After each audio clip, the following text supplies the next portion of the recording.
BMS academy में आपका स्वागत है। इस सेशन में हम जानकारी लेंगे एनवेलप के साथ टेक्स्ट टूल के प्रयोग में। हमने पिछले सेशन में देखा किस प्रकार हमने एनवेलप टूल को किसी पर्टिकुलर ऑब्जेक्ट जैसे रेक्टेंगुलर के साथ प्रयोग किया था। इस सेशन में हम देखेंगे किस प्रकार हम टेक्स्ट के साथ एनवेलप टूल का प्रयोग कर सकते हैं। इसके लिए सबसे पहले हम कुछ टेक्स्ट डिफाइन कर लेते हैं। यहाँ टेक्स्ट टूल को मैं क्लिक कर लेता हूँ और यहाँ पे कुछ टाइप कर लेता हूँ।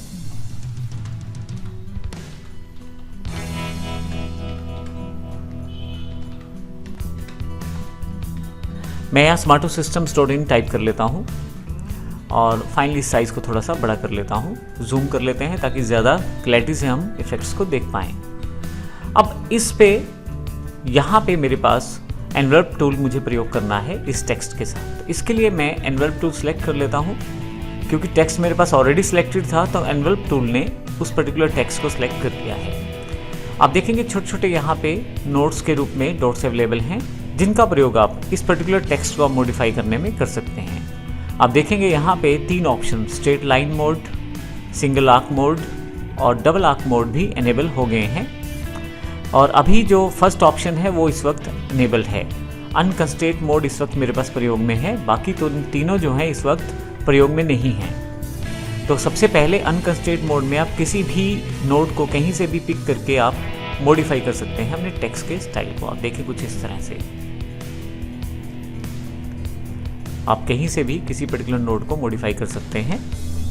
मैं यहाँ कंट्रोल Z कर देता हूँ ताकि वापस आ जाऊँ। यहाँ मेरे पास दूसरा ऑप्शन जो है वो स्ट्रेट लाइन मोड है। इसमें स्ट्रेट लाइन मोड के अंतर्गत चीज़ों को बदला जाता है। आप देखें कुछ इस तरह से इसमें आप स्ट्रेट लाइन ही रहता है नोडिंग, और जब आप चेंजेस करते हैं तो एक पर्टिकुलर स्ट्रेट लाइन में ही काम किया जाता है। मैं कंट्रोल Z कर देता हूँ।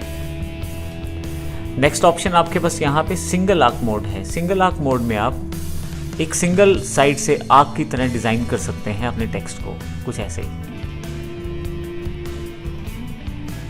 इस तरह से मैं सिंगल आर्क मोड में काम कर सकता हूं। फिर से इसे कंट्रोल Z कर देता हूं यहां से मैं। फाइनली मेरे पास यहां एक ऑप्शन और है डबल आर्क मोड। इसमें आप दो तरफ से आर्क को प्लेस कर सकते हैं। मैं नीचे और ऊपर की तरफ दोनों तरफ से आर्क को प्लेस करता हूं और अपने डिजाइन को अपनी रिक्वायरमेंट के अकॉर्डिंग मॉडिफाई कर सकता हूं।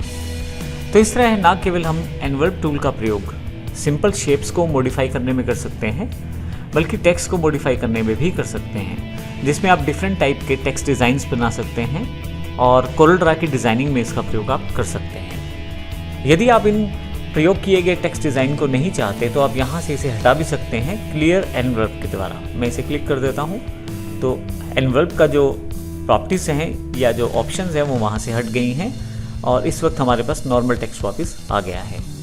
तो इस प्रकार इस सेशन में हमने सीखा कि हमने एनवेलप को किस तरह से पिछले सेशन में ऑब्जेक्ट के साथ प्रयोग किया, शेप के साथ, और इस सेशन में हमने उसको पर्टिकुलर टेक्स्ट के साथ प्रयोग किया। धन्यवाद।